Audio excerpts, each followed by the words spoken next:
Hello, and welcome back to Amplify. I'm your host, Ellen Barton. At White Knight Productions, we're all about amplifying voices through storytelling.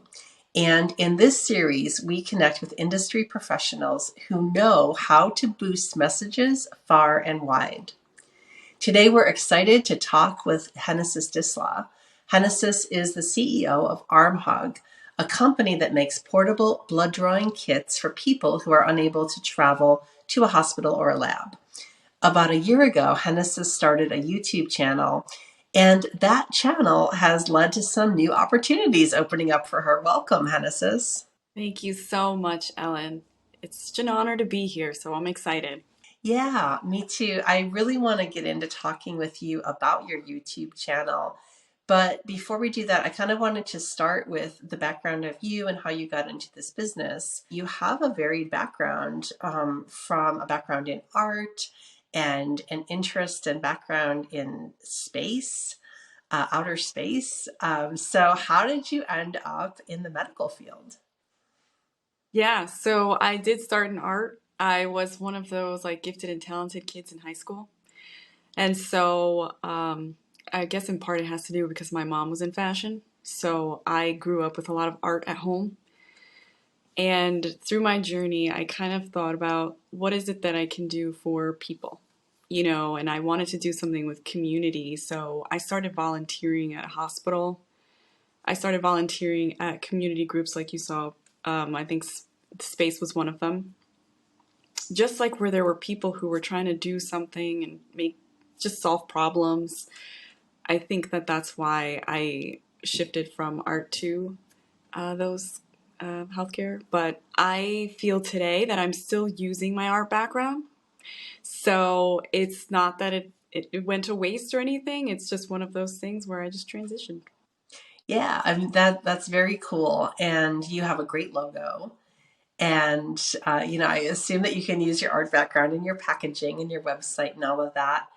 But I wanted to ask you about that because a lot of times business owners get into business because of something they're passionate about, something they're good at, and then they find out they have to do this thing called marketing, which many don't love. And I was curious about your experience with that. Have you embraced marketing, or is it something that you're kind of not super thrilled with having to do? I had a conversation with someone recently and we were talking about marketing and ways to make it fun and interesting. I have officially embraced it. I'm getting used to this idea that marketing is a part of your business and people want to know who you are. And if you're not out there telling people this is what we do or this is why we care, then a lot of people won't show up at the door. And that's what we keep finding with a lot of these new businesses that are starting up. They're like, oh, I need a social media. I need to have a social media handle. What is that?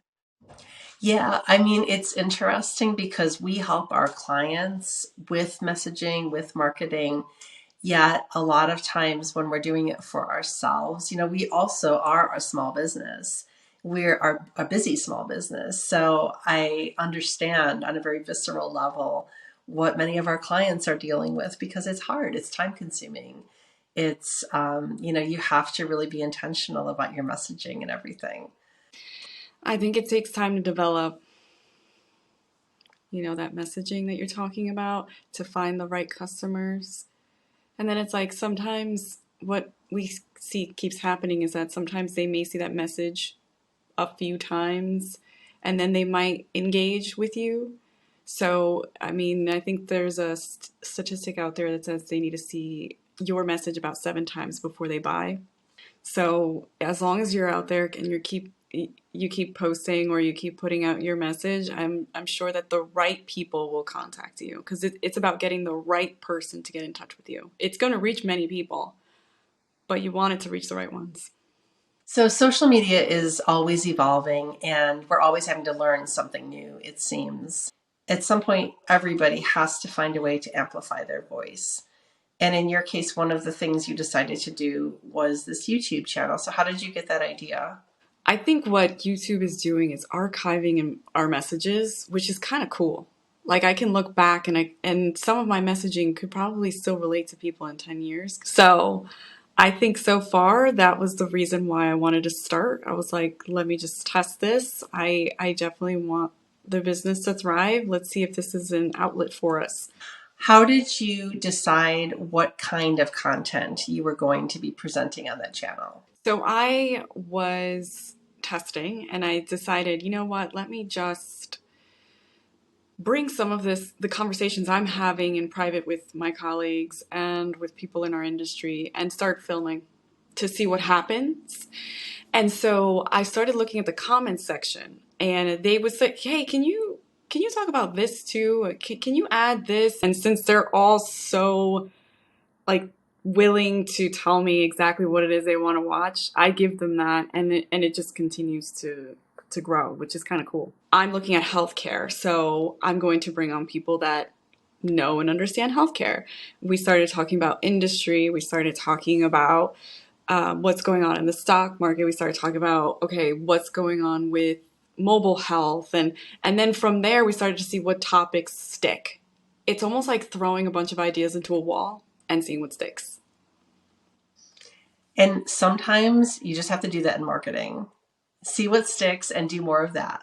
So then you started putting out videos and you began to build a little bit of a following. Yeah, it's kind of scary, right? Because it's like, well, who are all these people?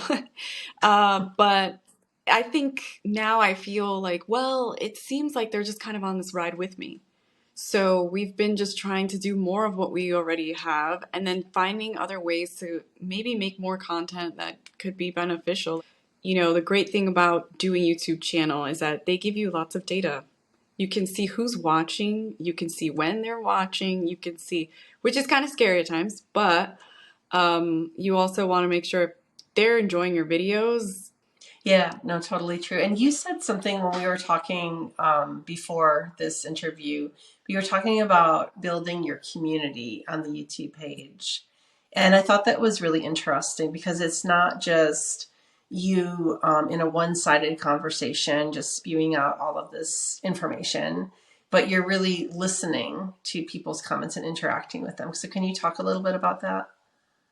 Yeah, so I think that that's a big part of being successful on YouTube is you have to engage with the people who are commenting, you know, to see it's like they're real people. And so if there's something that they really are looking for, they'll reach out. If they feel like you've got a call to action, reach out to us, you know, let us know what you think.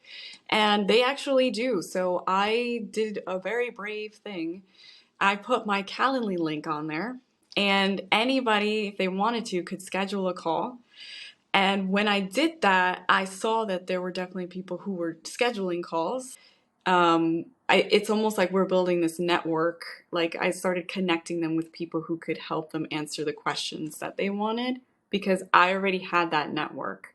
Yeah, that's so cool. And then you're establishing yourself as an expert, as a thought leader. Has that led to sales? It has. So, I mean, the incredible thing is that when you have other people talking about you as well as talking about what they want to listen to, it just shows credibility, right? So it just shows like, oh, this person, like, I want to definitely be in touch, or I definitely want to get to know them more and keep watching their content. And they're teaching me a lot. I always get really amazing calls or emails from people telling me, "Hey, I've learned so much from your videos. I've been watching them or I've been listening to them." I remember one person in particular during my work shifts because she drives to work and she would just play the videos and they would just go on replay because she says every time she learns something new, and I was like, "Oh my God, like that's crazy." You know, it's amazing. So, Hennesys, what do you think it is about video that makes this particular medium so successful, like so effective? I think the fact that people can see the person behind the voice has been really successful. Um, and then everybody I think has a phone like you can play video on, or most people do. And you know, it's like a simple message. Someone knows, oh, this person looks real. I can see that they're the ones talking and telling me the message that I want to receive. So that's been really, I think, effective. I've been on calls with some people who have been very scared to be on camera. I've been on calls with people who are like, is this what business is like? Like you're just reaching out to people and you're just talking to them. This is what people do. And I think it's one of those things like at first it was scary to be on camera, but then once people do it, you're yourself. I mean, some people may not be, but I think the goal here is like when using video, people just want to see they want to see more about you. That's why it's a little scary for some people. Yeah, I mean, it's scary, but it's a big opportunity to build credibility, as you said, with your company and yourself.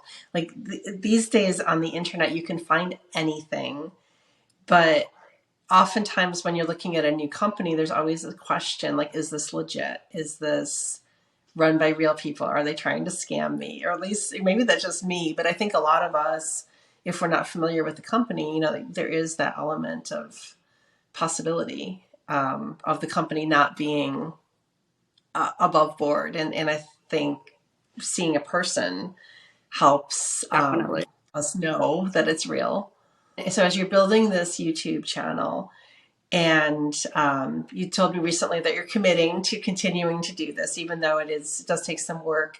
So like, what have been some challenges that you've had to overcome in like doing this, other than being on camera? Yes. So I gave myself like I think a rule. I was like, okay, the first 10 videos, even if it sucks, just go out there and do it. So I passed those 10 videos, so now I feel better about it. Um, yeah, just being on camera for me it just wasn't natural. But I feel like now I'm even looking at speaking opportunities like in person. So it's definitely kind of build my confidence, which I think is kind of a really cool, it's like a hack. I feel like I've hacked something inside myself with video, which is kind of cool. But to answer your question,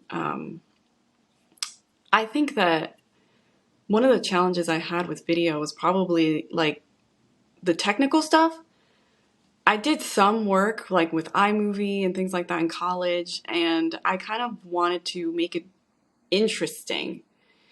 And sometimes when you're looking through YouTube, you get lost with all of these different fancy graphics and all of this stuff. And I think that for me, it made me feel stuck. And then I started to focus on, well, what kind of story can we tell with the guests that are on our show that people want to hear about? Looking at the channel now, you can see that it's been growing. So, I mean, I must be doing something right, even though we don't have flashy graphics and things. We're just giving people the truth. And I think that that's probably one of the biggest things I've had to learn through the process. So, Hennesys, what advice do you have for somebody that is looking to start their own YouTube channel? Yes, start. It's not going to be great right away, and you're going to learn so much, and you're going to learn what things to post, what things work, what things don't work. There are so many people who, like you talked about, Ellen, that are, superstars in YouTube, and they're constantly testing. They have multiple accounts. They try to test, well, this video, would it do well because it's on my page, or would it do well because I put it on a different page?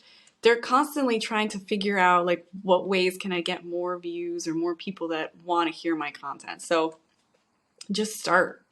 That's my advice. Yeah, I think that's great advice. And you said it earlier that you were nervous about starting. You were nervous about being on camera, and it gets easier. Something else I've been looking into is essentially YouTube is a video platform, but it has audio too. So we're looking into like maybe posting on Anchor Hmm. and using podcast, like maybe turning this into a podcast form. So once you have a video, you can put it in many different ways and turn your content into something else on other platforms. So that's something I'm experimenting with. So again, I encourage you guys to just experiment, but there's other platforms out there, not just YouTube, that can use your audio or your video. Or your transcript. We're always telling people get a transcript. Consider that Mm. that could be a blog. You can get social media posts out of that. There's a lot more you can do with your video. Or remix. Absolutely. They call it Yeah. if you remix your videos now, even compilation videos. I saw a video someone did. They used to do shorts, and then they just started to compile their shorts, and that was a whole video in itself. Yeah, I love that. Yeah, we always are promoting the idea of repurposing content, and I think that's a really smart thing to do.